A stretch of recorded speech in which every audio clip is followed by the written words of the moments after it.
Guys, welcome to Be Banker. स्वागत है आपका आज के क्लास में। आज की वीडियो में मैं हूं प्रीति मैम और आज मैं लेकर के आ गई हूं आपके लिए एक और नई जबरदस्त वाली क्लास। आज की क्लास होने वाली है रोज प्रयोग होने वाले महत्वपूर्ण अंग्रेजी शब्दों के ऊपर। ये शब्द वो शब्द हैं जिनका इस्तेमाल आपको करना ही पड़ेगा। आप कुछ भी बोलें, आपको इनमें से मैक्सिमम शब्द यूज होने वाले हैं। तो काफी ज्यादा इंपॉर्टेंट शब्द हैं। तो बिना देरी किए हुए शुरू करते हैं आज की क्लास। उसके पहले अगर चैनल पर नए हैं, पहली बार इस क्लास को देख रहे हैं, जल्दी से कर लीजिए चैनल को सब्सक्राइब करते हुए इस छोटू से प्यारे से बेल आइकन को जरूर दबा लीजिएगा ताकि जब भी हमारी कोई नई क्लास आए आपको जरूर पता लग जाए। इसके साथ ही आप सीधे आ जाइए और जुड़ जाइए हमारे साथ टेलीग्राम पर। जी हाँ, टेलीग्राम पर क्यों जुड़ना है? हमारी रोज की क्लासेस को फोन तक पाने के लिए, फ्री कोर्सेज की एक्सेस पाने के लिए, पेड कोर्सेज की और ई बुक्स की जानकारी प्राप्त करने के लिए। तो जरूर आ जाइए टेलीग्राम पर। इस लिंक के जरिए आ सकते हैं, इस नंबर के जरिए ज्वाइन कर सकते हैं। एक और बात बता दूं, अगर कोई आपसे कहे कि हमारी पीडीएफ यानी कि प्रीति मैम की क्लास की पीडीएफ आपको मिल जाएगी और आपको इतने पैसे देने होंगे, तो सीधे बोल दीजिएगा कि जी नहीं। क्यों? क्योंकि वो फेक है। हमारे एंड से किसी भी तरह की पीडीएफ मुहैया नहीं कराई जाती। हमारी ई बुक्स अवेलेबल है। तो टेलीग्राम पर आइए, ओरिजिनल चैनल को ज्वाइन करिए, फिर ये झंझट ही खत्म है ना। ई बुक्स अवेलेबल है, ई बुक्स से बेनिफिट्स होंगे आपको। तो पीडीएफ वगैरह कोई देने आए तो बिल्कुल बढ़िया से उसको समझा देना कि ऐसे फालतू चीजें ना बोला करें, है ना। चलिए शुरू करते हैं आज की क्लास। तो सबसे पहला शब्द है हमारे पास एम। एम जिसका अर्थ होता है हूं, यानी कि वाक्य में ये कैसे इस्तेमाल होगा? हूं के रूप में इस्तेमाल होगा। और रूल जो इसका है वो ये है कि आई के साथ इस्तेमाल होगा। जैसे कहते हैं ना आई एम, तो वो वाला आई के साथ इस्तेमाल हो जाएगा एम। तो चलिए इस्तेमाल देख लेते हैं। जैसे मैं रोहन हूं, आई एम रोहन। मैं रोहन हूं, आई एम रोहन। मैं पढ़ रहा हूं, आई एम स्टडिंग। मैं पढ़ रहा हूं, आई एम स्टडिंग। अगला शब्द है आर। ARER जिसका अर्थ होता है हैं। देखिए ध्यान से सुनिए क्या बता रही हूं, हैं। तो यहां पर बिंदु लगा हुआ है तो इसका उच्चारण भी, इसमें उच्चारण में हल्की न का जो है भाव आएगा, दैट इज हैं। ठीक है, तो आर का मतलब होता है हैं। रूल होता है वी, यू और दे के साथ इस्तेमाल होगा। इन्हीं तीनों के साथ आर का इस्तेमाल किया जाएगा। इस्तेमाल देखें, वे यहां हैं, दे आर हियर। वे यहां हैं, दे आर हियर। हम लोग पढ़ाई कर रहे हैं, वी आर स्टडिंग। हम लोग पढ़ाई कर रहे हैं, वी आर स्टडिंग। बढ़ते हैं आगे अगले शब्द की ओर जो कि है इज। IS इज मतलब होता है। ध्यान दीजिएगा यहां पे न का उच्चारण नहीं आएगा, ये सिंपली होगा है। जैसे उसके पहले इस्तेमाल जान लेते हैं। रूल ये है कि ही, शी, इट और किसी भी नाम के साथ इस्तेमाल हो जाएगा। नाम एज इन लड़के का, लड़की का, सबका, सबके साथ इस्तेमाल हो जाएगा। ठीक है, ही, शी, इट और किसी भी नाम के साथ। जैसे कि वह एक व्यापारी है, ही इज अ बिजनेसमैन। वह एक व्यापारी है, ही इज अ बिजनेसमैन। वह खा रहा है, ही इज ईटिंग। वह खा रहा है, ही इज ईटिंग। अगला शब्द है वॉज जिसका अर्थ होता है था, थे, थी। या तो था होगा, या तो थे होगा, या तो थी होगा, राइट। तो चलिए ये इसका इस्तेमाल कैसे होता है, यानी कि वाक्य के अंत में जब भी आपको दिख जाएगा था, थे, थी, तो आप इस्तेमाल कर लेंगे वॉज का। इस्तेमाल किसके साथ करेंगे भाई? ही, शी, इट, किसी भी नाम के साथ। एक और एक्स्ट्रा, आई के साथ भी आप वॉज का इस्तेमाल कर सकते हैं, यानी कि आई, ही, शी, इट और किसी भी नाम के साथ आप वॉज का इस्तेमाल करेंगे। मैं एक व्यापारी था, आई वॉज अ बिजनेसमैन। मैं एक व्यापारी था, आई वॉज अ बिजनेसमैन। मैं दौड़ रहा था, आई वॉज रनिंग। वह दौड़ रहा था, ही वॉज रनिंग। वह दौड़ रही थी, शी वॉज रनिंग। क्लियर? चलिए अगला शब्द है वर जिसका अर्थ होता है थे या थी, दोनों ही तरीकों से इस्तेमाल हो जाता है। रूल यू वी और दे के साथ ही इस्तेमाल होगा वर का। यू वर, वी वर, दे वर, इस तरीके से इस्तेमाल होगा। जैसे हम खेल रहे थे, वी वर प्लेइंग। हम खेल रहे थे, वी वर प्लेइंग। हम व्यापारी थे, वी वर बिजनेसमैन। हम व्यापारी थे, वी वर बिजनेसमैन। अगला शब्द है विल, WILL, विल, जिसका अर्थ हो जाता है गा, गे, गी। वाक्य के अंत में दिखेगा तो उस वाक्य के अनुवाद में इस्तेमाल करेंगे शब्द विल का। इस्तेमाल सबके साथ कर सकते हैं, आई, ही, शी, इट, किसी भी नाम के साथ, यू, वी और दे के साथ भी कर सकते हैं। इस्तेमाल देखते हैं, चलिए। वह पढ़ाई करेगा, ही विल स्टडी। वह पढ़ाई करेगा, ही विल स्टडी। वह पढ़ाई कर रहा होगा, ही विल बी स्टडिंग। वह पढ़ाई कर रहा होगा, ही विल बी स्टडिंग। वह पढ़ चुका होगा, ही विल हैव स्टडीड। वह पढ़ चुका होगा, ही विल हैव स्टडीड। अगला शब्द है कैन, CAN, कैन, जिसका अर्थ आता है सीधे सीधे सकता है, सकती है, सकता हूं, सकते हैं। ये चारों के जगह पर आप कैन का इस्तेमाल कर सकते हैं। बस ध्यान इस बात का रखना है कि वाक्य जो है वो एबिलिटी दिखाने वाला, क्षमता दिखाने वाला होना चाहिए। कैसा वाक्य होता है चलिए आगे बताती हूँ। उसके पहले रूल जान लीजिए। कैन का इस्तेमाल आप सब के साथ कर सकते हैं। जैसे ही मैं कहूँ सब के साथ कर सकते हैं, सिंपल सी बात है, यहाँ पर सब इंक्लूड हो जाएगा। I, you, we, they, he, she, it या कोई भी नाम। जैसे हम लोग यह कर सकते हैं, वी कैन डू दिस। हम लोग यह कर सकते हैं, वी कैन डू दिस। तो देखिए एबिलिटी दिखाने वाले वाक्य में कैन का इस्तेमाल करेंगे। आगे बढ़ते हैं, अगला शब्द है हमारे पास मे, MAY, मे। इसका अर्थ भी होता है सकता है, सकती है, सकता हूं, सकते हैं।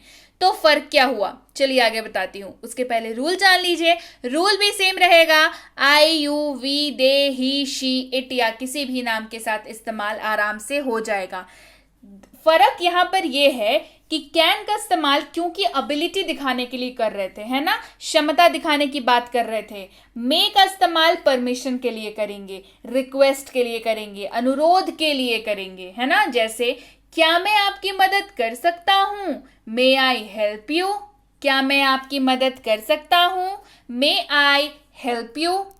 अगला शब्द है कुड, COULD, कुड, लेकिन पढ़ते वक्त एल साइलेंट मोड पे चला जाएगा और ये रह जाएगा कुड। स्पेलिंग में लेकिन एल आएगा, ठीक है, उच्चारण बस कुड होगा।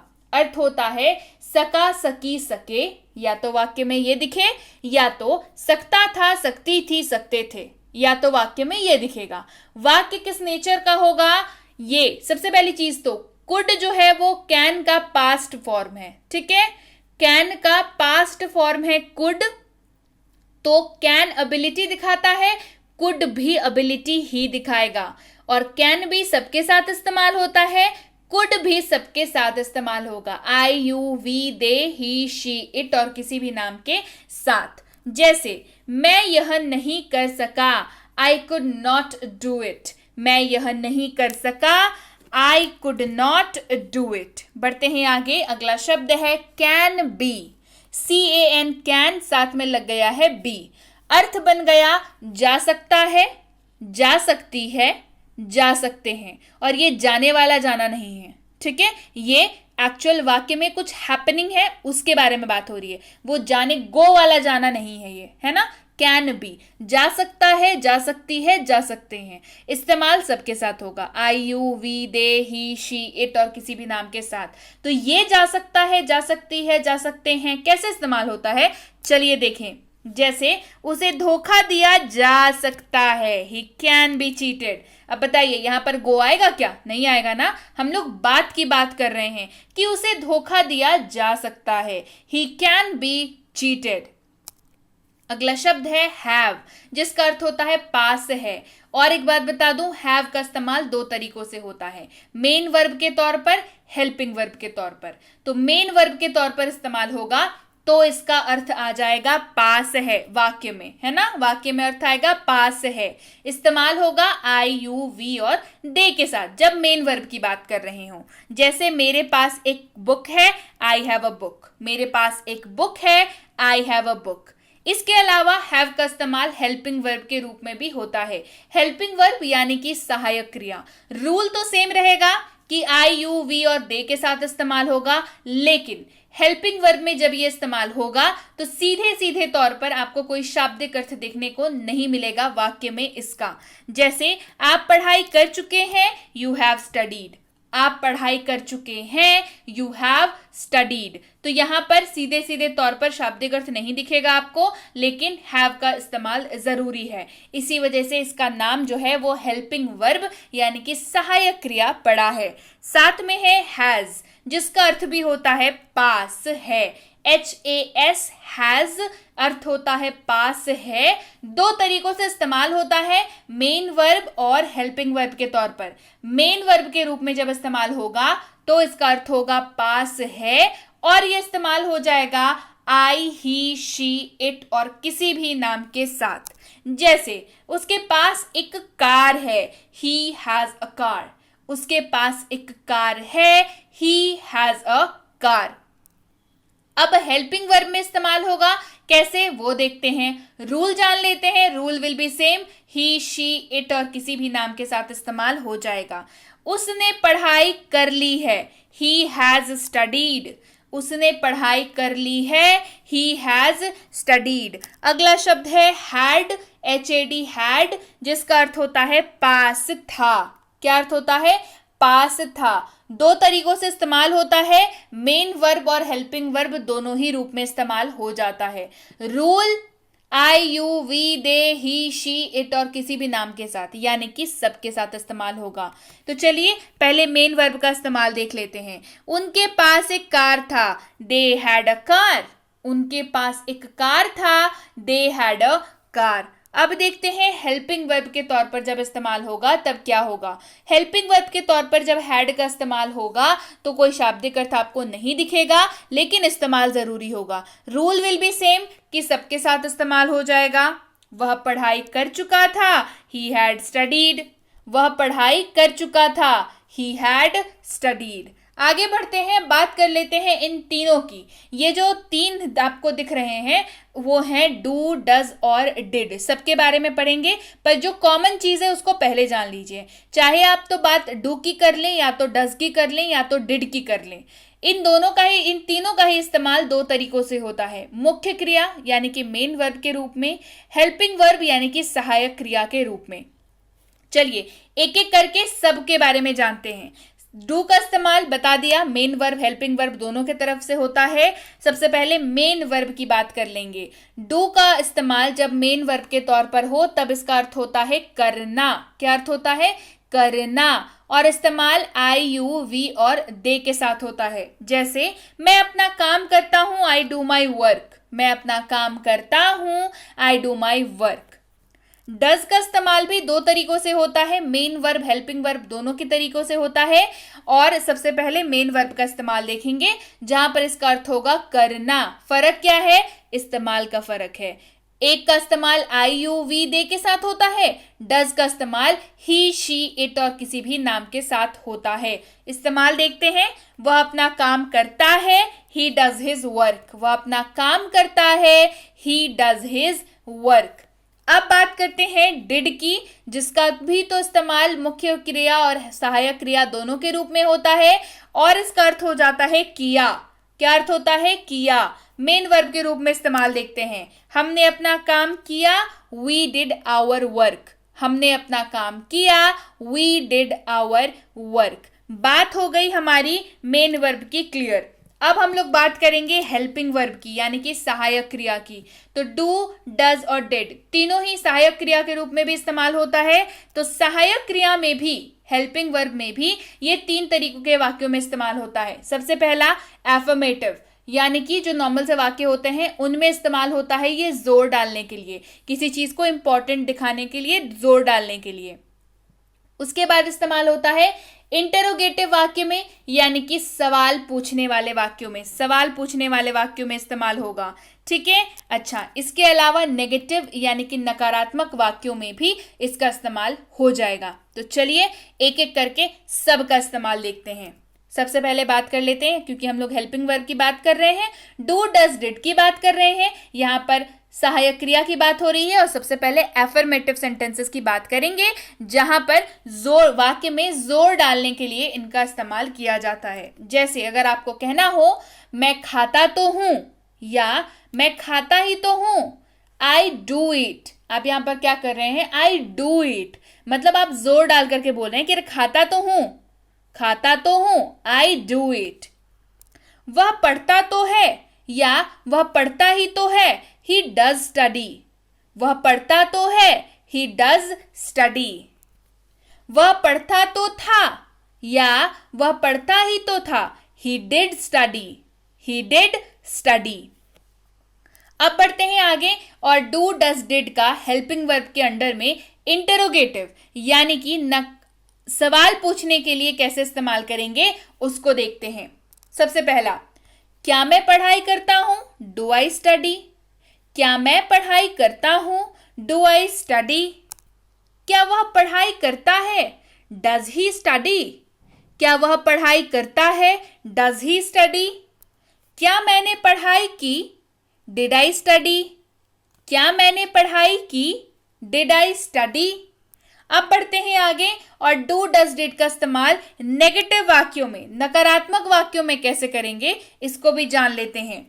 मैं नहीं पढ़ता हूं, आई डू नॉट स्टडी, मैं नहीं पढ़ता हूं, आई डू नॉट स्टडी।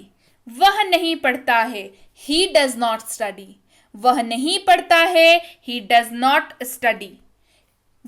उसने पढ़ाई नहीं की, ही डिड नॉट स्टडी, उसने पढ़ाई नहीं की, he did not study. Negative वाक्य में कॉमन क्या, नहीं नहीं नहीं लग गया हर जगह पर, है ना।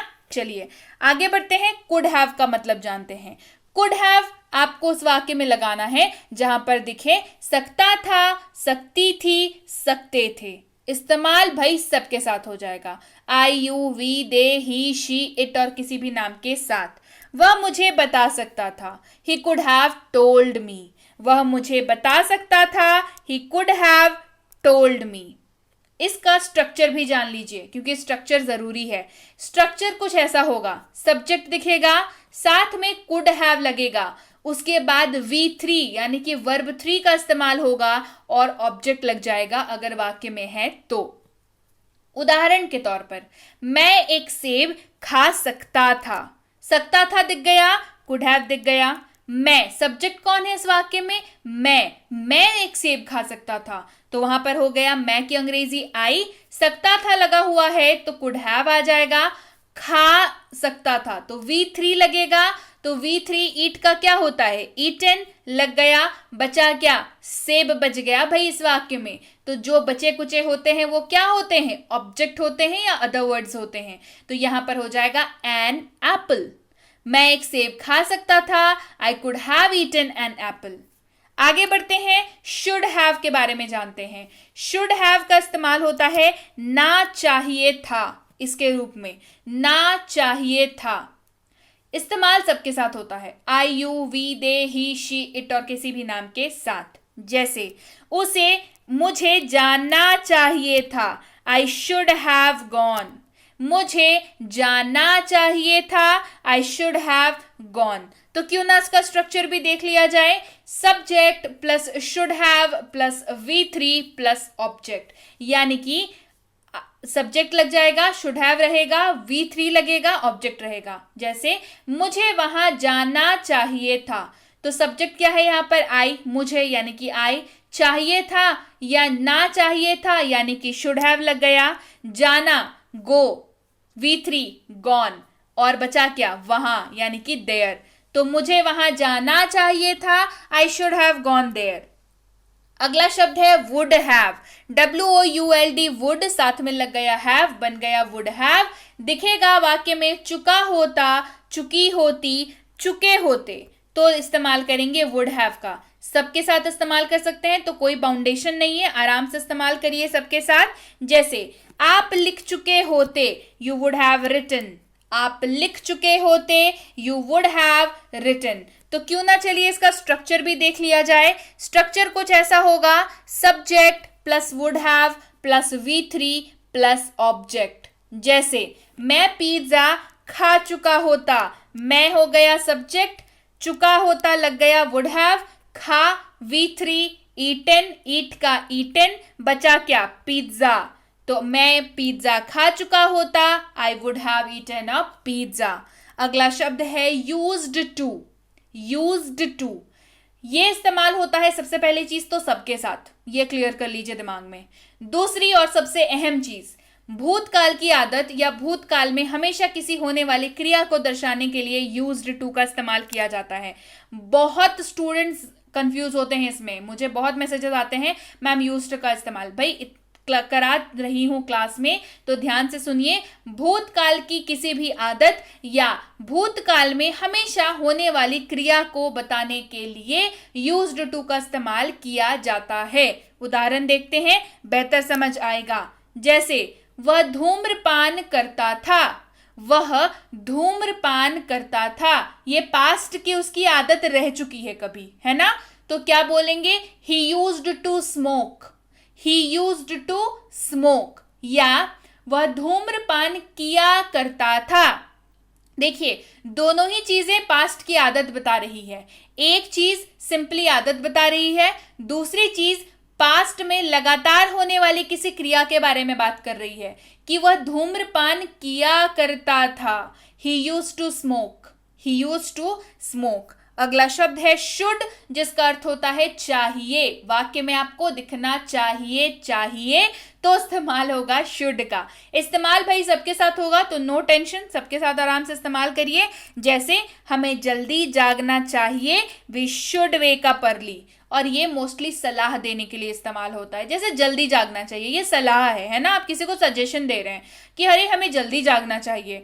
You should, we should wake up early. आपको जल्दी जागना चाहिए, you should wake up early. हमें जल्दी जागना चाहिए, we should wake up early. सलाह देने के लिए इस्तेमाल करेंगे शब्द शुड का। वाक्य में अगर दिखे चाहिए तो भाई ये क्लास आपको पसंद तो जरूर आनी चाहिए। तो जल्दी से कर लीजिए क्लास को लाइक अगर क्लास पसंद आ गई है तो, चैनल को कर लीजिए सब्सक्राइब नहीं किया है तो, और शेयर करिए क्लास को अगर अभी तक नहीं किया है तो। कमेंट करके मुझे बताइए क्लास बढ़िया लगी, अगर वो भी अभी तक नहीं किया है तो। चलिए इसके साथ ही ये थी आज की क्लास। उम्मीद है क्लास बढ़िया लगी।